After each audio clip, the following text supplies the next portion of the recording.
Hello student, जय Hind. Welcome to एम बाई वचीफ डिफेंस यूट्यूब चैनल। मैं हूं दीपन प्रताप सिंह। स्वागत करता हूं आपसे बच्चों का इस सेशन में। तो कल आपके सीएपीएफ असिस्टेंट कमांडेंट का पेपर हो गया है और उसमें जो मैथ्स के 20 क्वेश्चन आए वो अपन सारे आज डिटेल डिस्कशन करने वाले हैं। फटाफट से आप चेक कर लीजिएगा कितने सही हैं। ठीक है, मैं डिटेल इसका आपको बताने वाला हूँ सॉल्यूशन। तो पहला सवाल, the reminder when 1 plus 1 into 2 plus 1 into 2 into 3 plus 1 into 2 into 3 dash dash dash कहाँ तक 500 तक इज डिवाइडेड बाय 8। तो इसको 8 से भाग करेंगे, रिमाइंडर कितना आएगा। देखो, इसको 1 को 1 फैक्टोरियल ले सकते हैं, 1 इंटू 2 को 2 फैक्टोरियल ले सकते हैं, 1 इंटू 2 इंटू 3 को 3 फैक्टोरियल लिख सकते हैं। तो ये फैक्टोरियल का सवाल था और कहां तक जा रहे हैं 500 फैक्टोरियल। अपॉन कितना बन जाएगा हमारे पास 8। हम सभी जानते हैं कि फैक्टोरियल 4 जैसे ही आएगा तो उसमें होगा 4 इंटू 3 इंटू 2 इंटू 1। तो मुझे यहां पर 8 मिलने लगेगा। जब फैक्टोरियल 4 में आपको 8 मिल जाएगा तो 5 में भी आपके पास 8 होगा, क्योंकि फैक्टोरियल 5 मतलब 5 इंटू 4 इंटू 3 इंटू 2 इंटू 1। तो फैक्टोरियल 4 के बाद जितने भी उन सब में 8 है, यानी कि वो 8 के मल्टीपल है, रिमाइंडर 0 देंगे। तो आंसर मुझे केवल यहीं से मिल जाएगा। फैक्टोरियल 1 1 होता है, 2 2 होता है, 3 6 होता है अपॉन 8। तो यहां पर रिमाइंडर हमारे पास 6 2 8 और 1 9, 9/8 यानी कि 1 हमारे पास इस सवाल का आंसर है। ठीक है। Question number 2, the angle made by a sector having area 1/6 of the area of a semi circle. ठीक है, तो एक सेक्टर का जो एरिया है वो उसी से सर्कल के सेमी सर्कल के एरिया का 1/6 है। तो सेक्टर का एरिया क्या होता है, पाई आर स्क्वायर थीटा अपॉन 360। ये एरिया 1/6 है सेमी सर्कल के एरिया के। तो सेमी सर्कल के area pi r square upon 2, pi r square cut गया, 6 दूनी 12, 12 तिया 36, यानी कि थीटा हमारे पास कितना आ गया 30 डिग्री।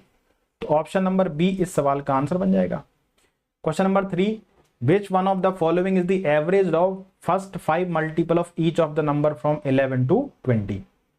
अब ये 11 से लेकर 20 तक जितनी भी संख्याएं, इन संख्याओं के पहले 5 मल्टीपल का एवरेज बताना है। ठीक है ना। तो आप देखोगे कि 11 के पहले 5 मल्टीपल कौन से होंगे, 11 22 33 44 और 55। क्योंकि मुझे एवरेज निकालना है तो मुझे सम चाहिए ना, है ना। तो जब मैं 11 के पहले 5 मल्टीपल का सम निकालूंगा तो 11 कॉमन आ जाएगा और ये बन जाएगा 1 प्लस 2 प्लस 3 प्लस 4 प्लस 5, यानी कि ये हो गया फर्स्ट 5 नेचुरल नंबर का सम 5 इंटू 6 अपॉन 2। यानी कि हम जब 11 के पहले 5 मल्टीपल का सम निकाल रहे होंगे तो वो मुझे मिल रहा होगा 11 इंटू 15। इसी तरीके से अगर हम 12 के पहले 5 मल्टीपल लेते हैं तो 12 24 36 48 और 60 होगा। जब आप इन सभी में से 12 कॉमन लोगे तो 1 प्लस 2 प्लस 3 प्लस 4 प्लस 5 होगा, है ना। तो यहां पर भी 12 कॉमन लिया तो ये 1 से लेके 5 तक के नेचुरल नंबर का सम हो गया कितना 5 इंटू 6 अपॉन 2, 2 3 6, यानी कि यहां पर भी सम हमारे पास 12 इंटू 15 आ रहा है। जब हम 13 के 5 मल्टीपल लेंगे 13 कॉमन आएगा, वहां पर भी 1 से लेकर के 5 तक के नंबर का सम बनेगा। 14 में भी ये होगा, 16 17 18 19 20 सब में ही होगा। यानी कि हम पूरे में से जब मुझे एवरेज निकालना है, जब मैं सम करूंगा तो 11 के पहले 5 मल्टीपल का सम आ रहा होगा 11 इंटू 15। ठीक है, 12 के पहले 5 मल्टीपल का सम आ रहा होगा 12 इंटू 15, 13 के पहले 5 मल्टीपल का सम 13 इंटू 15, ऐसे करते करते 20 के पहले 5 मल्टीपल का सम 20 इंटू 15। ये हो गया सम अपॉन नंबर ऑफ डेटा। तो टोटल डेटा कितने हमारे पास है 50। क्यों, क्योंकि 11 के 5 मल्टीपल, 12 के 5 मल्टीपल, 13 के 5 मल्टीपल, तो हर एक के 5 5 मल्टीपल, टोटल 10 संख्याएं हैं तो 50 टोटल डेटा हमारे हो गए। ऊपर से हम 15 कॉमन ले लेते हैं तो अंदर बचेगा 11 प्लस 12 डैश डैश डैश कहां तक 20 तक। ठीक है, अपॉन कितना 50। यहां पर अपन AP का सम लगा देते हैं 15 इंटू n/2 यानी कि 10/2 A प्लस L यानी कि 11 प्लस 20 अपॉन कितना 50। तो 2 से गया 5 बार, 5 से गया 10 बार, फिर 5 दूनी 10, 5 थी 15, 11 और 20 कितना 31, तो 3 इंटू 31 बटे में 2, 31 थी 93, 93/2 यानी कितना हो गया 2 चौको 8। ठीक है, फिर 2 छक 12, 46.5, यानी कि ऑप्शन नंबर डी इस सवाल का आंसर बन जाएगा। ठीक है। Question number 4, which of the following statement is are correct. The average of 4 numbers 10 12 15 20 and 25 is 17.5. तो 10, 12, 15 एंड 20 एंड 25 का एवरेज 17.5 होगा। क्यों? क्योंकि इनका सम करके देख लो आप सीधा, 10 प्लस 15 प्लस 20 प्लस 25 बटे में कितना 4। या फिर हम जानते हैं कि जब डेटा के बीच का डिफरेंस बराबर होता है तो एवरेज होता है वो फर्स्ट प्लस लास्ट का आधा हो जाता है। तो 10 प्लस 25 35, 35 का आधा 17.5। या फिर आप ऐसे भी करोगे तो 25 और 15 40, 40 से 70, 70 को 4 से भाग करेंगे तो 35/2, और 35/2 यानी कि 17.5। तो पहला स्टेटमेंट सही है। ठीक है। अब दूसरा कह रहा है कि if a b c are three different natural numbers such that a plus b plus c बराबर a b c, then the average of a b c is 3। यहां पर हमसे कह रहा है कि ए बी सी हमारे पास 3 नेचुरल नंबर्स हैं। ठीक है ना। तो हमने क्या किया, 3 नेचुरल नंबर कैसे मान लिए, एक मान लिया n, एक हो गया n+1 और एक हो गया n+2। इनका जो प्रोडक्ट है n into n plus 1 into n plus 2, ये इनके सम के बराबर है। तो n plus n plus 1 plus n plus 2। ठीक है। वैसे मुझे पता है कि 1 2 3 होता है, लेकिन अगर पेपर में आ गया तो आप कैसे निकालोगे, इस तरीके से अपन लोग इसको मान लेते हैं। ठीक है ना। तो ये जब अंदर गुणा करेंगे तो हो जाएगा n, इसका मल्टीप्लाई करेंगे तो n² plus 2n plus n 3n plus का 2, और यहां पर हो जाएगा 3n प्लस 3। ठीक है। इसका और मल्टीप्लाई करेंगे तो n³ 3n² प्लस का 2n minus 3n minus 3 is equal to 0। तो ये बन गया n³ प्लस 3n² माइनस का n minus 3 is equal to 0। इन दोनों में से n² कॉमन ले लो आप, तो अंदर क्या बचेगा, n प्लस 3 बचेगा। यहां से आप माइनस का 1 कॉमन ले लिए तो n plus 3 is equal to 0। तो ये बन गया हमारे पास n² माइनस 1 और n plus 3 is equal to 0। n² minus 1 को फर्दर आप तोड़ दीजिए किसमें, n माइनस 1 और n प्लस 1 में, into n plus 3 is equal to 0। तो n की एक वैल्यू 1 आ गई, एक वैल्यू -1 आ गई और एक वैल्यू माइनस का 3 आ गई। अब देखो -1 और -3 छोड़ना पड़ेगा, क्यों? क्योंकि अगर अपन n को -1 लेते हैं तो वो नेचुरल नंबर नहीं रहेगा ना। फिर कह रहा है कि नेचुरल नंबर है ABC, तो ये दो छोड़ने पड़ेंगे। n बराबर 1, n बराबर 1 रखेंगे तो ये 1 हो जाएगा, ये 2 हो जाएगा और ये 3 हो जाएगा। 1 + 2 + 3 इज इक्वल टू 1 × 2 × 3। ठीक है ना। केवल एक ही पॉसिबिलिटी बन रही है। अब कह रहा है कि इनका एवरेज, तो 1 + 2 + 3/3, 3 2 5 और 1 6, एवरेज इनका 2 आ रहा है, जबकि वो कह रहा है एवरेज 3 है। तो ये वाला हमारा स्टेटमेंट गलत है, ये सही है। यानी कि इस सवाल का उत्तर बनेगा ऑप्शन नंबर ए, 1 ओनली। ठीक है ना। Question number 5। क्वेश्चन नंबर 5 कह रहा है the ratio of present ages of x to y is equal to the ratio of present ages of y to z। तो कह रहा है कि if the present age of y is 15 years, then which of the following can be the sum of the ages of x, y and z। तो x और y का जो ratio है प्रेजेंट एज का, वही रेशियो y और z का है। यानी कि y² बराबर xz, और y की प्रेजेंट एज 15 साल है, तो 15 का स्क्वायर 225 बराबर x इंटू जेड। यानी कि ये पता चल गया कि x और z के एज का प्रोडक्ट 225 है। अब 225 को या तो अपन 15 × 15 लिखें, यानी x और z की वैल्यू 15 15 हो सकती है। लेकिन जब 15 15 होगी, मतलब तीनों की एज 15 15 हो गई, तो सम 45 आएगा। 45 ऑप्शन में नहीं है, तो इसको छोड़ना पड़ेगा। और क्या ले सकते हो आप, 225 को, और आप ले सकते हो 25 × 9। ठीक है ना, 25 × 9। तो 25 × 9 225 होता है। और अगर हम देखें तो x अनुपात y जब करें, और x को अगर अपन लोग 9 मान लें, और y कितना है 15 है, तो रेशियो क्या बनेगा, 3 से 3 बार, 3 से 5 बार। और y रेशियो z, तो y हमारे पास कितना है 15 है, और z हमारे पास 25 है। तो 5 × 3 = 15, 5 × 5 = 25, तो भी रेशियो 3:5 है। यानी कि ये बात बन गई। तो x या z किसी की भी वैल्यू आप ले लीजिए, x की वैल्यू अपन ने 9 ले ली, y हमारे पास 15 है और z हमारे पास 25 आया। यानी कि इनका जो सम बनेगा 25 15 40 और 9 49 बन जाएगा। तो ऑप्शन नंबर सी इस सवाल का आंसर है। अगर ये नहीं होता तो फिर अपन और कोई मल्टीपल देखते। Question number 6, if x + 1/x is equal to 2, then which one of the following is the value of x to the power 32 + 1/x to the power 32।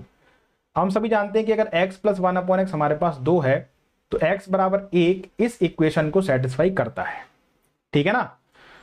तो x की पावर, अब x बराबर 1 रख दो, तो 1 की पावर 32 प्लस 1/1 की power 32, यानी कि 1 + 1 इस सवाल का उत्तर हो जाएगा ऑप्शन नंबर डी। ठीक है। Next, a shopkeeper sold a product at 30% loss, had his selling price been यहां पर ₹150 होगा, ₹150 more, he would have made a profit of 10%, what was the cost price.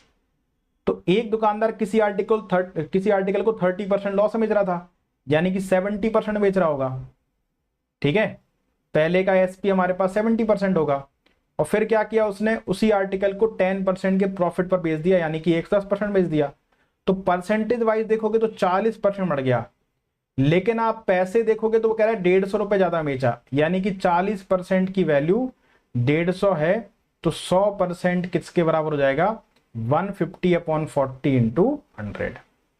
तो 20 दूनी 40, 20 पंचे 100, और 2 से गया 75 बार, 75 इंटू 5 375, यानी कि ऑप्शन नंबर ए इस सवाल का आंसर बन जाएगा। Question number 8, ABC can finish a work in 20, 25 and 30 days respectively. They start working together, but B quits after working for 3 days. In how many days from the start shall the work be completed? तो 3 लोग हैं ABC, time and work का सवाल। किसी काम को 20, 25 और 30 दिनों में कर सकते हैं।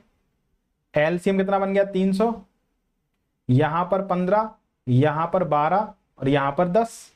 अब हुआ क्या कि तीनों ने एक साथ काम करना स्टार्ट किया, और 3 दिन के बाद किसने काम करना छोड़ दिया साहब, बी ने छोड़ दिया, तो कौन बचा, ए और सी। अब ए बी सी मिलकर एक दिन में कितना काम करते हैं, 15, 12, 27, 10, 37, तो 3 दिन में कितना करेंगे वो, 111। 300 में 111 यूनिट काम हो चुका है, अब बचा हुआ काम बचा 189, जो करेंगे ए और सी। और ए और सी की एफिशिएंसी कितनी हमारे पास है, 15, 10, 25, यानी कि इनको लग जाएंगे 25, 7, 175, 75 और 14, 89, यानी कि 7 सही 14/25 दिन इन्हें और लग जाएंगे, 7 सही 14/25 दिन और लग जाएंगे। यानी कि उसने पूछा स्टार्ट से पूरा काम कितने दिन में होगा, 7, 3, 10, 10 सही 14/25 दिन में।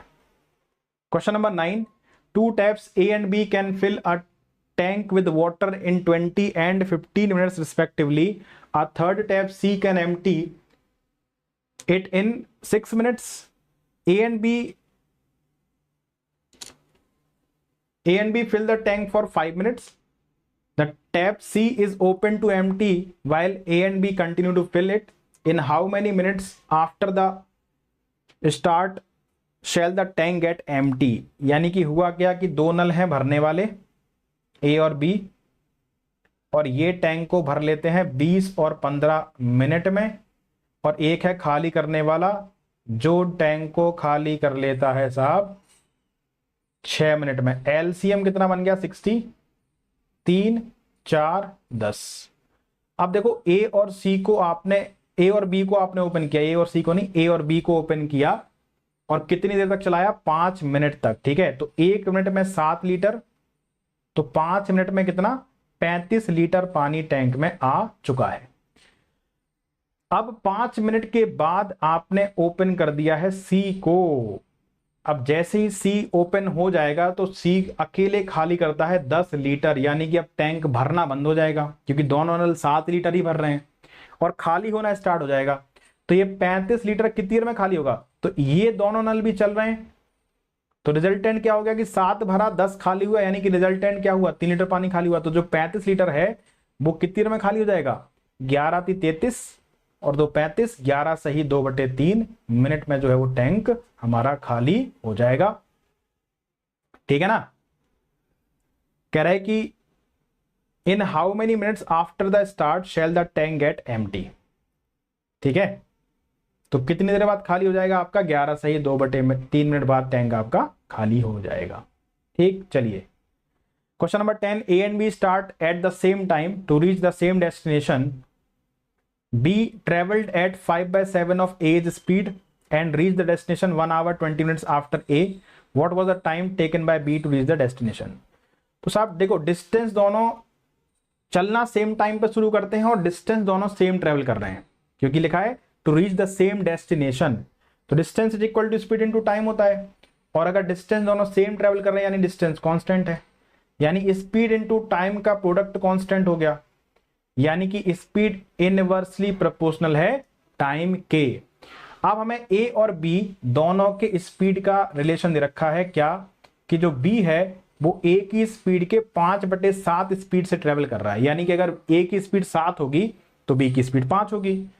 तो इनके टाइम का रेशियो क्या बन जाएगा, 5:7। तो मेरे हिसाब से बी को ए से 2 मिनट ज्यादा लगे, जबकि बी को ए से 1 घंटा 20 मिनट यानी कि 80 मिनट ज्यादा लगे।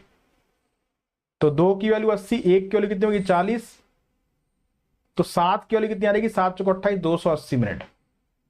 यानी कि बी ने पूरी डिस्टेंस को 280 मिनट में ट्रेवल किया है। 280 मिनट का मतलब हो गया 4 घंटे और 40 मिनट। ठीक है, option number A. Next question number 11, there was a hike in petrol price by 12%, by how much percentage should a person decrease his petrol consumption such that there is no change in his expenditure on petrol? ये भी अच्छा सवाल होता है। Total expenditure जो होता है वो होता है प्राइस इनटू कंजम्पशन। अगर मुझे अपना टोटल एक्सपेंडिचर चेंज नहीं करना है यानी कांस्टेंट रखना है, तो प्राइस इनटू कंजम्पशन का प्रोडक्ट कांस्टेंट हो गया, यानी कि प्राइस इनवर्सली प्रोपोर्शनल हो गया कंजम्पशन के। तो अगर अपन प्राइस का रेशो देखें तो प्राइस हमारे पास 12% बढ़ गया, यानी कि 100 से 112 हो गया। तो साहब कंजम्पशन क्या हुआ होगा, कंजम्पशन 112 से 100 हो गया होगा, क्योंकि इनवर्स है। ठीक है ना, तो कंजम्पशन 112 से 100 हुआ, यानी कि 12 कम हो गया, कितने से, 112 से। परसेंटेज निकालने के लिए 100 का मल्टीप्लाई, इसको आप सॉल्व कर लीजिए, यहां से आपका आंसर बन जाएगा। ठीक है ना, कि 4 तिया 12, 4 दूनी 8, 4 अट्ठे 32, 4 सत्ते 28 और 4 से गया 25 बार, 25 थी 75/7, यानी कि 75/7 अप्रोक्सीमेट देखोगे तो 10.7% हो जाएगा। Option number C. Question number 12, if 19a + 19b + 19c is equal to 437, what is the mean of a, b and c? तो मीन होता क्या है, तीनों का सम बटे में नंबर बेटा। तो आप देखोगे तीनों में से 19 कॉमन ले लिया जाए तो a + b + c हमें मिल जाएगा, कितना, 437/19, यानी कि a + b + c कितना हो गया, 19 दूनी 38, 19 57। तो यहां से मीन कितना हो जाएगा, 23/3, यानी कि 7 से ही 2/3, जिसको अपन 7.66 भी बोल सकते हैं। Option number B. Question number 13, out of the 6 digits 1 2 3 4 5 and 6, how many 2 digit numbers can be formed without repetition of digits? तो हमें नंबर्स कौन से यूज करने हैं, 1 2 3 4 5 एंड 6, और हमें नंबर बनाना है 2 डिजिट का, और रिपीटेशन अलाउड नहीं है ना। यानी कि आप 22 नहीं बना सकते, 33 नहीं बना सकते, 11 नहीं बना सकते। तो क्या करेंगे, देखो इस वाले प्लेस को फिल करने के लिए 6 ऑप्शंस हैं, कोई भी रख दो यहां पे। मान लीजिए अपन ने 1 रख दिया, तो अब इस वाले प्लेस को फिल करने के लिए हमारे पास 5 ऑप्शंस हैं, यानी कि टोटल कितने नंबर बनेंगे आपके, 30। Option number C. Question number 14, a train travelling at a speed of 60 km/h crosses a platform in 20 seconds. The same train crosses a person who is walking at a speed of 6 km/h in same direction as that of the train in 12 seconds. What is the length of the train and that of the platform? ठीक है, तो हम सभी जानते हैं, देखो एक train platform को पार कर रही है और एक ट्रेन पर्सन को पार कर रही है। तो जब ट्रेन किसी पर्सन, पोल या पोस्ट को पार करती है तो जो डिस्टेंस होती है वो ट्रेन की लेंथ होती है। तो हम डिस्टेंस निकालते हैं कब, जब ट्रेन पर्सन को पार कर रही है। Distance is equal to speed into time. तो ट्रेन की स्पीड 60 है और person is walking at the speed of 6 km/h in the same direction. तो पर्सन सेम डायरेक्शन में चल रहा है ट्रेन के, यानी कि दोनों की रिलेटिव स्पीड क्या हो जाएगी, 60 - 6 54। इसको मीटर पर सेकंड में चेंज कर दो, 5/18 से मल्टीप्लाई कर दो, और टाइम कितना लगा, 12 सेकंड। तो 12 सेकंड में इतनी दूरी तय करी होगी दोनों ने। 6 × 18, 6 दूनी 12, 3 से गया 18 बार, 18 × 54, 5 दूनी 10 × 18, यानी 180 मीटर। तो ट्रेन की जो लेंथ है वो डिस्टेंस के बराबर होगी, यानी कि ट्रेन की लेंथ हमारे पास कितनी आ गई, 180 मीटर। तो 2 ऑप्शन गलत। ठीक है, अब यहां पर स्टार्टिंग में वो प्लेटफॉर्म को पार करेगी, जब प्लेटफॉर्म को पार करेगी तो जो डिस्टेंस होगी वो ट्रेन की लेंथ प्लस प्लेटफॉर्म की लेंथ, यानी कि distance is equal to 180 metre plus platform की लेंथ। अब यहां पर डिस्टेंस स्पीड इनटू टाइम होगा। अब यहां पर स्पीड ट्रेन की स्पीड ही होगी, क्योंकि प्लेटफॉर्म तो स्टेशनरी है। मीटर पर सेकंड में चेंज कर लो, 5/18 से मल्टीप्लाई करके, और पार करने में कितना समय लगा, 20 सेकंड। तो 6 × 18, 6 से गया 10 बार, ये हो गया हमारे पास 1000/3, 3 को इधर भेज देते तो 18 चौंगन 540 प्लस 3p बराबर 1000। 1000 में से 540 गया 360 बचा, 360 नहीं 460 ना। तो p यानी प्लेटफॉर्म की लेंथ आ गई 460/3, 450 150 इंटू 3 होता है, यानी कि ऑप्शन नंबर सी 153.33 आंसर बन जाएगा। नेक्स्ट क्वेश्चन नंबर 15 कह रहा है कि in a partnership firm A invest 1/6 of the total investment for 1/6 of the time, B invest 1/3 of the total investment for 1/3 of the time, while C invest the remaining part for the full duration out of the total profit। Total profit यहां पर था हमारा कितना 46 था, इतना था total profit, है ना। हाँ 46 और 50 इतना था। What shall be C share, तो सी का शेयर कितना होगा। तो हम सभी जानते हैं कि जो प्रॉफिट होता है वो डायरेक्टली प्रोपोर्शनल होता है इन्वेस्टमेंट इनटू टाइम के।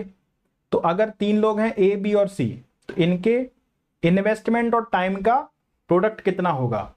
तो ए ने इन्वेस्ट किया है 1/6 फॉर 1/6 ऑफ द टाइम, तो ए का इन्वेस्टमेंट इनटू टाइम इतना हो गया। बी ने इन्वेस्ट किया है टोटल इन्वेस्टमेंट का 1/3 टाइम के लिए, तो बी का इन्वेस्टमेंट इनटू टाइम इतना हो गया। अब सी ने रिमेनिंग इन्वेस्ट किया है, C invest the remaining part of the full duration, full duration यानी कि पूरा साल, 1 साल। अब सी का रिमेनिंग कितना हो जाएगा, देखो ए ने 1/6 किया, बी ने 1/3 किया, तो ये जुड़ करके आधा हो गया, यानी कि आधा इन्वेस्टमेंट ए और बी ने किया तो आधा इन्वेस्टमेंट सी ने किया होगा। तो ये बन गया 1/36, 1/9 और 1/2। सबसे पहले इस फ्रैक्शन को सही करते हैं, तीनों को 36 से मल्टीप्लाई कर देते हैं, ठीक है। तो ये 1 हो जाएगा, ये 4 हो जाएगा और ये 18 हो जाएगा। तो ये इनके प्रॉफिट का रेशो आ गया कि प्रॉफिट तीनों का बटना चाहिए था इस रेशो में, ठीक है। तो हमसे सी का शेयर पूछ रहा है, तो सी का शेयर कितना हमारे पास है 18 है, कितने में 23 में, 18 4 22 23, तो 46 लाख में कितना हो जाएगा 23 दूनी 46, 2 लाख हो गया ये, ठीक है। 18 दूनी 36 यानी कि 36 लाख। तो ऑप्शन नंबर डी इस सवाल का आंसर बन जाएगा। Question number 16, the sum of ages of A and B is 22. The product of their ages 2 years back was 77. Which one of the following is the value of the difference of their ages? तो 2 लोग हैं A और B, उनके present as का सम 22 साल है। 2 साल पहले इनकी एज का प्रोडक्ट 77 था, तो 2 साल पहले इनकी एज का सम क्या रहा होगा। तो 2 साल पहले यानी कि ए की एज में से 2 साल घटाओ और बी की एज में से भी 2 साल घटाओ, तो 2 साल पहले दोनों की एज का जो सम होगा वो 22 में से 4 घट जाएगा, 18 बचेगा, और तब इन दोनों की एज का प्रोडक्ट 77 था। अब आप ऐसे 2 नंबर सोचो जिनको जोड़ने पर 18 हो जाए और गुणा करने पर 77 हो जाए, तो आपको मिलेगा एक 11 और एक 7, 11 7 18 और 11 इंटू 7, है ना। यानी कि ए की एज 11 साल, बी की एज 7 साल, या फिर ए की एज 7 साल, बी की 11 साल, तो दोनों की एज का डिफरेंस कितना आ गया 4 साल आ गया, है कि नहीं। क्योंकि डिफरेंस हमेशा आपका कांस्टेंट रहता है। अब आप सोच रहे होगे सर ये तो जो एज आई है वो 2 साल पहले की आई, कोई दिक्कत नहीं है। अगर वो 11 साल का था 2 साल पहले, तो अब 13 साल का होगा, और ये 7 साल का था तो अब 9 साल का होगा। एज का डिफरेंस अभी भी 4 साल ही होगा, कोई फर्क नहीं पड़ता। डिफरेंस हमेशा 2 व्यक्तियों का किसी भी टाइम ले लीजिए, एज डिफरेंस सेम रहता है। Question number 17, a shopkeeper sells 2 items A and B. Item first cost price is twice as that of item A. Item B's है ना, यहां पर होगा item B's. Item B's cost price is twice as that of item A. The shopkeeper sells item A at 10% profit and item B at 20% profit. Which one of the following is the value of net profit? तो 2 item है A और B, मैंने इनका CP profit loss SP लिख लिया। तो पहला जो आर्टिकल ए है वो बेचा है मैंने 10% प्रॉफिट पर। अब 10% क्या होता है 1/10, यानी कि 10 में खरीदा होगा, 1 का प्रॉफिट बेचा 11 में होगा। और मैंने बी को बेचा है 20% प्रॉफिट पे, तो 20% हो गया 1/5, यानी कि 5 में खरीदा, 1 का प्रॉफिट बेचा कितने में 6 में। अब सवाल कह रहा था कि item B's cost price is twice as that of A, यानी कि बी का जो एसपी है वो ए के एसपी का दुगना है, तो ए का सॉरी सीपी का दुगना है, तो ए का सीपी 10 है तो बी का सीपी होना चाहिए 20, यानी कि इसको 4 से गुणा करेंगे, इसको 4 से गुणा करेंगे और इसको भी 4 से गुणा करेंगे, तो ये 20 बन जाएगा, ये 4 बन जाएगा, ये 24। तो अब सही है, बी का जो सीपी है वो ए के सीपी का दुगना है, यानी कि टोटल जो सीपी आया वो 30 रुपए आ गया। दोनों आर्टिकल टोटल 30 रुपए में खरीदे गए थे और प्रॉफिट कितने का हुआ टोटल पे 5 रुपए का। तो कुल मिलाकर के नेट प्रॉफिट हमारा हो गया 5/30, यानी कि 1/6, 1/6 इसको 100 से गुणा कर देंगे तो 16.66% हमारा आंसर आ जाएगा, option number D. Question number 17,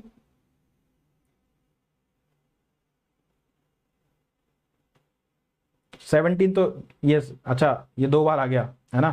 question number 18 की तरफ बढ़ते हैं, 17 ये भी था, 17 ये भी है, ठीक है। Question number 18, out of 100 students 25 play at least cricket and football, 15 play at least cricket and hockey, 12 play at least football and hockey, and 10 play all the 3 sports. The number of students playing cricket, football and hockey are 50, 37 and 22 respectively. The number of students who do not play any of the 3 sports is. देखो जरा, तो ये Venn diagram का सवाल आ गया आपका। 3 circle बना लेते हैं, 1 2 3, ठीक है। एक हमारे पास किसका है, एक है क्रिकेट का, एक फुटबॉल और एक है हमारे पास हॉकी, है ना।